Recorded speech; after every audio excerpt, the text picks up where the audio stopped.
भारत हा जगातला सर्वात मोठा प्लास्टिकचं प्रदूषण करणारा देश। दरवर्षी 93 कोटी टन इतका प्लास्टिकचा कचरा। नेचर नियतकालिकामध्ये माहिती समोर।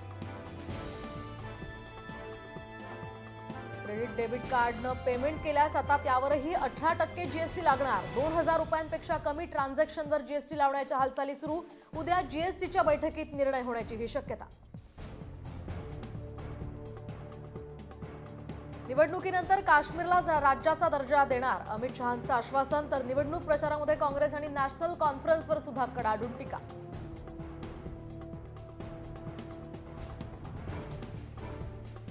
नागपूर पालिकेच्या पथकाकडून 91 पीओपी गणेश मूर्ती विक्रेत्यांवर कारवाई। 10 लाखांचा दंड वसूल।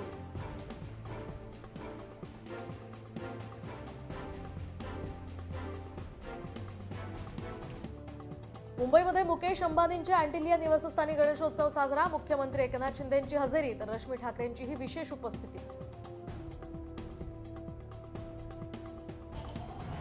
पुण्यात ऋषी पंचमीनिमित्त दगडूशेठ गणपती समोर सामूहिक अथर्वशीर्ष पठण। हजारो महिलांनी घेतला सहभाग। गिनीज बुकमध्ये झाली नोंद।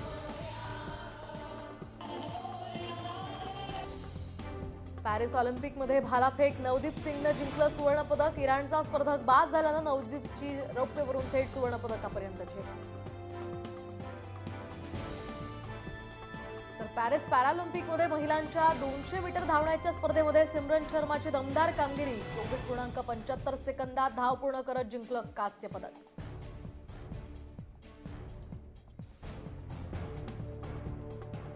अंतराळवीरांशिवायच पृथ्वीवर परतलं स्टारलाइनर। सुनीता विल्यम्स आता 2025 मध्ये परत येणार असल्याची माहिती।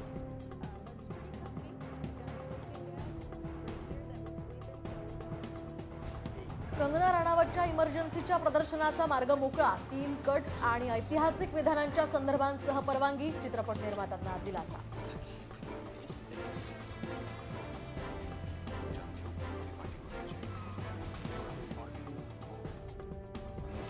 खालिस्तान।